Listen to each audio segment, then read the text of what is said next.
ko na alam kung anong gagawin ko, ate. Nawawala ang anak ko. Narating mo ang langit. Pero ngayon, mas malalim pa ang binagsakan mo. Ginawa naman na natin lahat para sa kanya. Pero sinira niya. Huwag na nating hayaang makapasok ulit siya sa buhay natin. Kailangan nating hanapin. Anak ni Daryl yun. Hindi ka namin pwede tulungan. Hindi naman kami sigurado kung anak mo talaga yung batang yung kay Daryl. Sana pagbigyan mo naman si Ralph na talagang dito na kayo tumira. Napakatagal na niyang hinintay na makasama ka. Huwag niyo na po akong asikasuhin. Okay lang po ako. Baka naman naninibago ka lang. Hindi mo natatanong. Si Clarice, sanay agad sa ganitong lifestyle. Angela, anak. Angela, narinig kita. Angela, ako.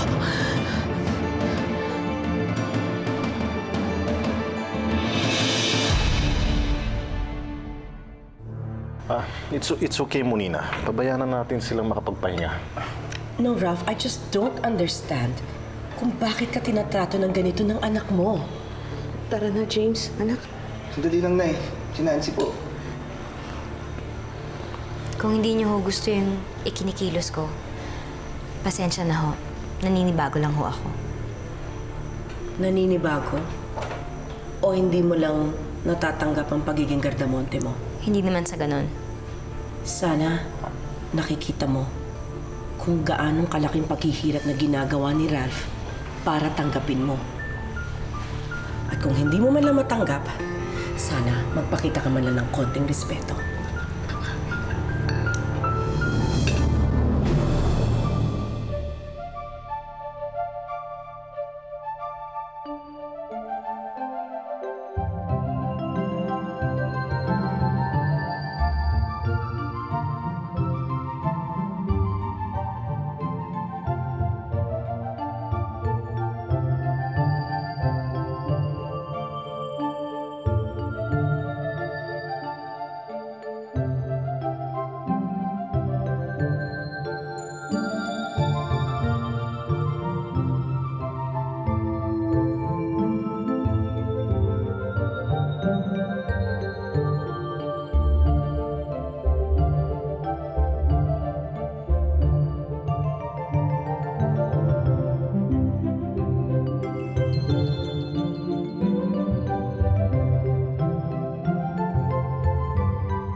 Lasing na po pala kayo. Nakita ko po kayo dun sa may tulay. Kala nga nila, patay na kayo.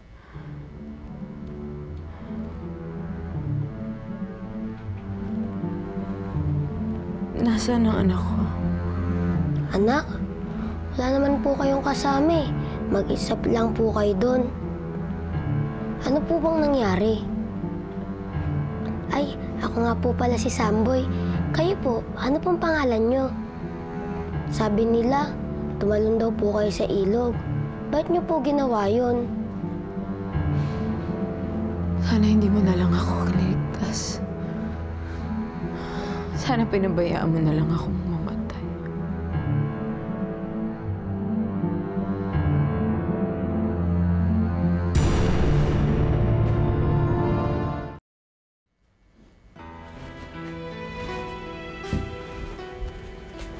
Mag-isa lang po ako dito ngayon sa bahay.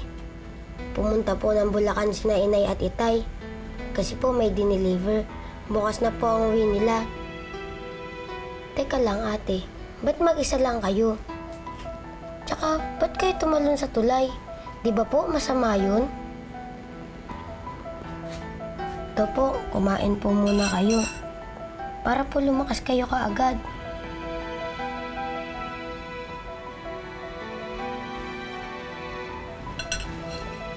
Naririnig niyo po ba yun? Ang ingay-ingay na po ng sikmura niyo. Nagre-reklamo na. Kumain na raw po kayo. Pabayaan mo na lang ako. Wala nang kwenta ang buhay ko.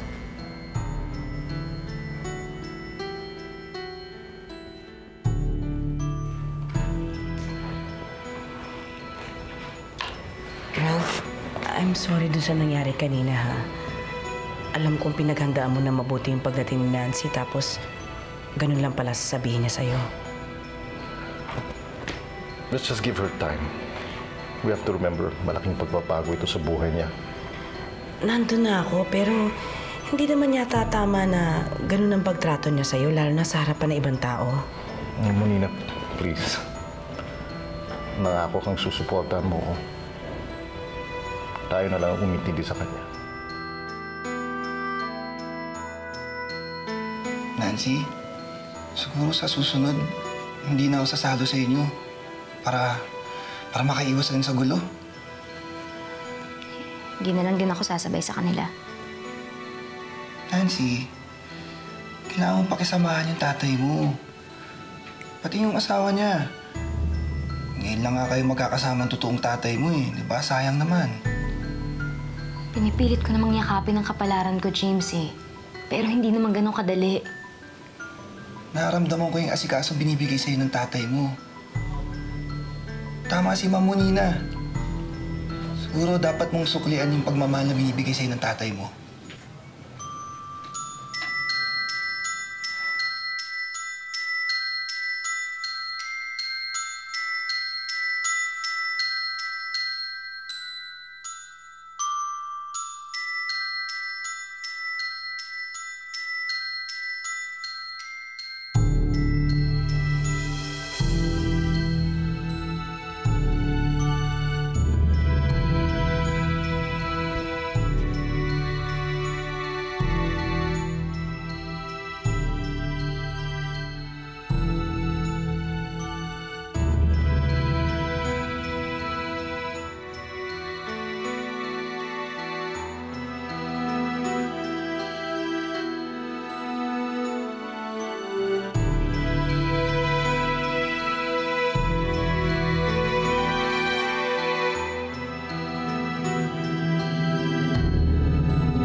Ibalik mo sa akin yan. Huwag kang makialam dito! Pero ate, masama po yung gagawin niyo. Anong alam mo sa nararamdaman ko? Anong alam mo sa paghihirap ko? Wala na ang anak ko. Kaya wala na rin kwenta ang buhay ko. Paano pag nahanap yung anak niyo? Sabihin mo sa akin, saan mahanap ang anak ko? Eh ako nga na nanay niya, hindi ko alam kung saan siya hahanapin. Paano ba yung mga taong wala namang malasakit sa kanya? Paano kung may taong mabait na binalik sa inyo? Kaso lang, patay na kayo. Kaya hindi niyo na makakapiling ang baby niyo.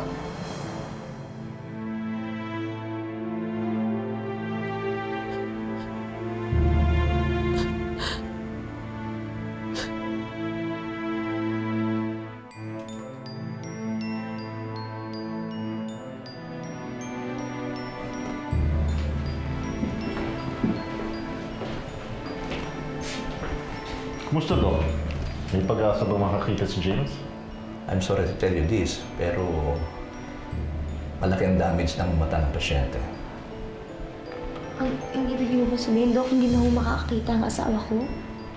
Baka naman may ibang paraan. Walang problema sa magagastos.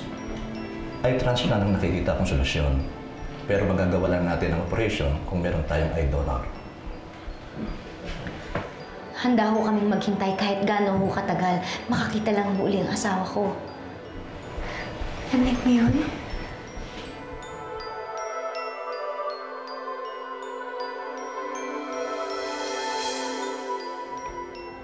Lumubog yung barkong sinasakayan namin ni nanay. Magmula nun, nagkahiwalay kami. Hindi na rin ulit kami nagkita. Eh, yung nanay at tatay mo dito, sino sila? Ah, sila? Napulot nila ako sa terminal.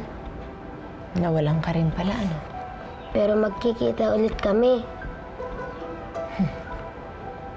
Magkikita rin kami ng anak ko.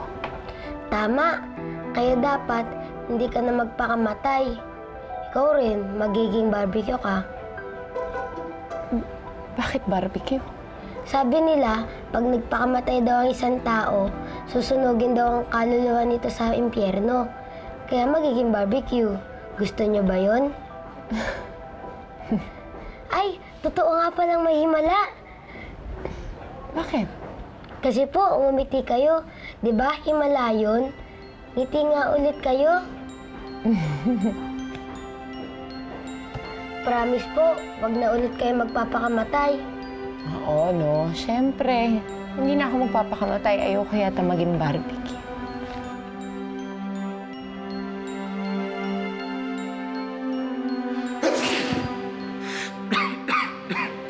Sabi ko na kasi sa'yo, huwag ka na mag-aircon. Ayan, nagkasakit ka pa tuloy. Ito yung tubig mo. Ano ka ba, Nancy? Simpleng trangkaso lang to. Wala, ilan mo na nga yung gamot mo.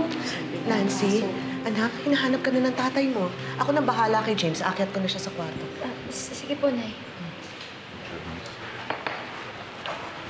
May meeting ako sa office. Pero don't worry, if you need anything, nandito kami si Tita Molina. Don't be afraid to ask for anything, okay? Paano? Malilate na ako. O, dito ka magdi-dinner mamaya, ha? O, sige, magpapaaga ako. Para sabay-sabay tayo kumain nila Nancy. Sige. Bye. Halika na, anak.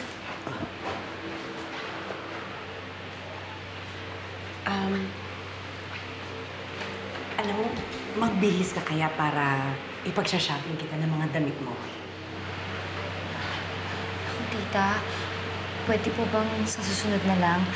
Gusto ko po kasing alagaan si James eh. Nagkasakit po kasi.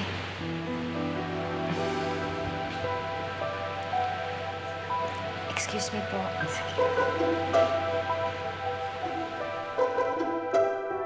Saan ba talaga tayo pupunta, Samboy? Hindi ko po kasi na-deliver tong mga candy kahapon. Nakita ko po kasi sa tulay.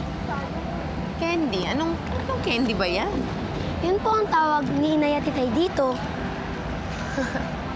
Alam mo, ang swerte din ng mga magulang mo, no? Ang bata-bata mo pa, maaasahan ka na nila. Ayos lang po yun. Kung hindi naman dahil sa kanila, wala akong pamilya. Alam mo, ako, maswerte din ako. Kasi ngayon, sa tingin ko, alam ko na kung ano yung rason kung bakit ako nakaligtas. Bakit naman po? Kasi, may makikilala pala akong isang bata. Isang bata na magpapapaniwala sa akin na hindi ako dapat mawalan ng loob. Isang batang magsasabi sa akin na magkikita pa kami ng anak. Kaya alam mo, ang gagawin ko, tatrabaho ako. At hindi ako titigil hanggat hindi ko nakikita ang anak ko. Tutulungan ko po kayong hanapin ang anak nyo. Dali lang po. Ayun na po pala sila. Oh, ito na pala eh. Ano ka ba? Saan ka ba galing? Pasensya na po. Kanina pa kami naghihintay rito Ito eh. na po yung candy, oh. Sama, pre. Okay to, panalo tayo rito. Thank you, ha? Eh, okay ka lang pala. Maasahan ka naman eh. Pare, pulis! Ay, Clarissa! Takbo! Bilis!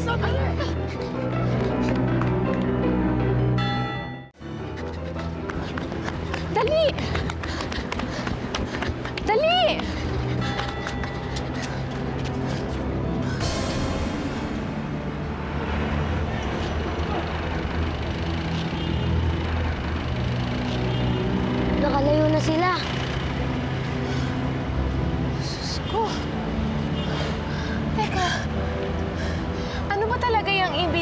tita mo? Bago lang sila inay at itay dun sa negosyo nilang yun. Pero ang sabi nila, pag may parak, takbo. Ako naman, ako Samboy, baka mamaya illegal yan. Hindi ko alam. Ate, uwi na tayo. Baka nandun na si inay at itay. Sige na, umuwi na tayo. Kailangan mo na maligo. Baho mo na. Halika na. Ayos lang yan, ate. Cute pa rin naman ako. Halika na. Tita, pinapatawag niyo daw po ako? Oo, pinapunta ko kasi dito si Maurice at saka si Oz para makapagdala ng mga damit na babagay sana sa'yo. Parang wala kang time mag-shopping. Iha, excuse me, darlings. Why don't you try this on? Maganda sa'yo, oh. Pasensya na po, kaya lang hindi po kasi ako nagsusuot ng damit na sexy eh. Oh my God, Nancy. Gardamonte ka na. Bawal na yung mga chip-chip ang mga damit. Ano na sasabihin ng mga ibang tao? Iha, why don't you at least try? Wala namang mawawala, di ba? And besides, walang gardamonte na mukhang basahan. Nakita mo na si Clarice. Kahit anong damit, kaya niya dalhin. Dapat ganun ka rin. Talbugan mo pa siya dahil ikaw ang tunay na gardamonte. Si Nancy po ako. Sana ho, wag niyo ho akong ikumpara kay Clarissa. Kasi magkaiba ho kami. Sorry po. Excuse me po.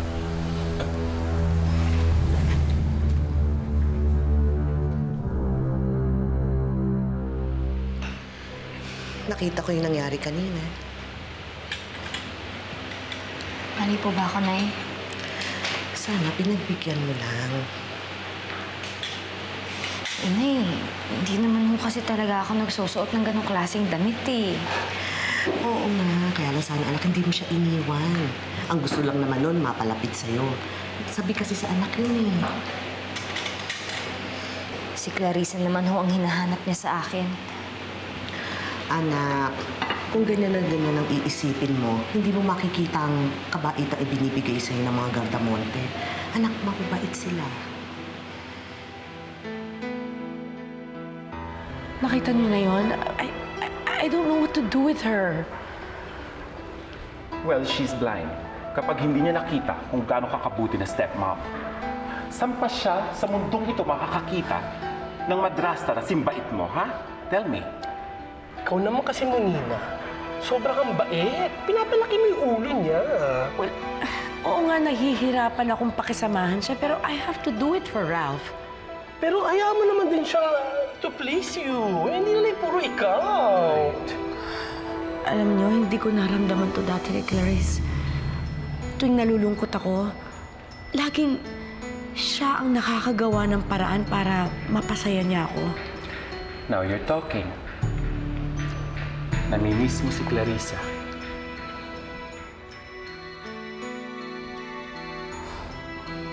Ayusin mo.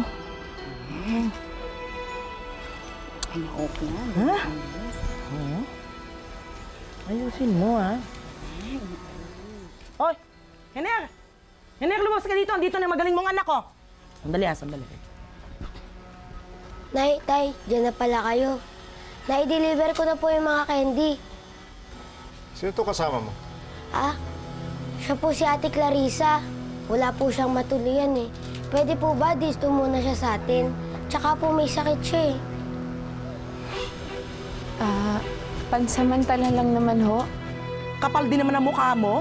Pinapakain ka na nga namin. Nagbitbit ka pa ng palamunin.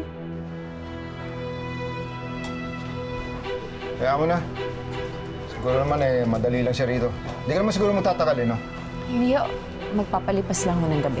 O, gabi. Gabi lang. Hindi ka dito. Nakantado ka talaga, ha? Ha? Kahit kailan pumasok ka nga doon.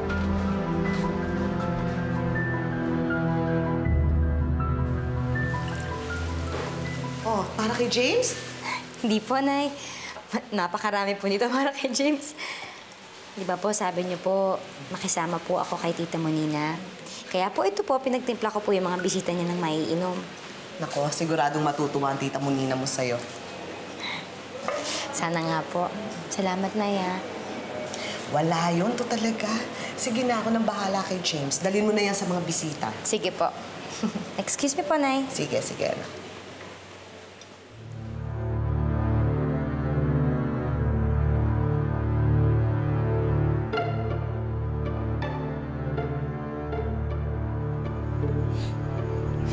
Kinuha yan.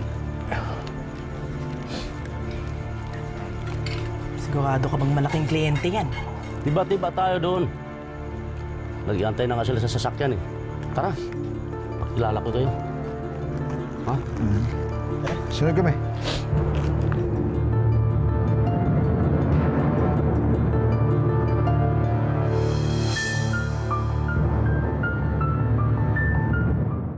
I like this vase.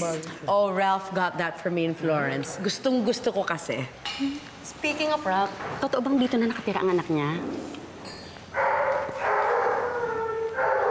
Oh, here she comes. Good evening po. Dinalan ko po kayo ng maiinom. Ito po, Thank you, para po sa darling. inyo. You're welcome po. So tell me, Monina, saang agency mo ba kinuha ang iyong maid? Tingnan mo, very presentable at maganda. No, hindi siya made dito. Oh, she's Nancy Gardamonte. Ang anak ni Ralph? Inaalila mo ang anak ni Ralph?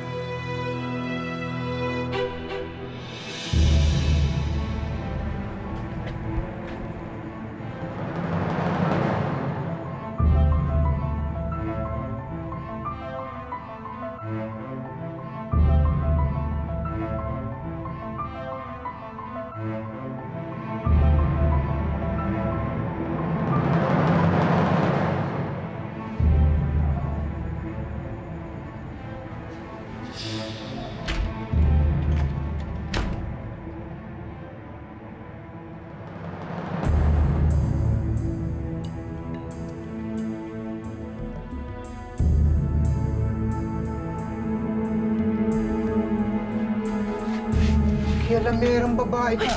Sino nagsabi sa'yo pakialaman mo to? I was planning to throw a party for Nancy. Total naman maraming nagtatanong tungkol sa kanya. Hindi na po siguro natin kailangan pang magpa-party. Let's not force it. Total kung ayaw niya, huwag na natin siyang pilitin. Baka naman tayo pa lumabas ng masama niyan. Ate Clarissa, tumakas ka na habang may ginagawa si Inay. Babalikan kita sa Amboy. Pinapangako ko yan. Hintayin mo ko, ha? Nancy? Nancy, may tawag ka! Why can't you accept that you are part of this family? Bakit ba hindi nyo aminin sa sarili ninyo na kahit na anong gawin ko, kahit sundin ko pa ang lahat ng gusto ninyo, hindi nyo pa rin ako gusto. At mas gugustuhin nyong maging ibang tao na lang ang anak ninyo kaysa sa akin. Taiwan! Saboy! Kaya kong abutin ang langit, gagawin ko ang lahat hanggang sa makamit ang pag-ibig mong pinakamimithi. Huwag mo nang iwan ang puso kong sawi. Anong magagawa upang itama ko ang aking mali? Ngayon'y nagsisisi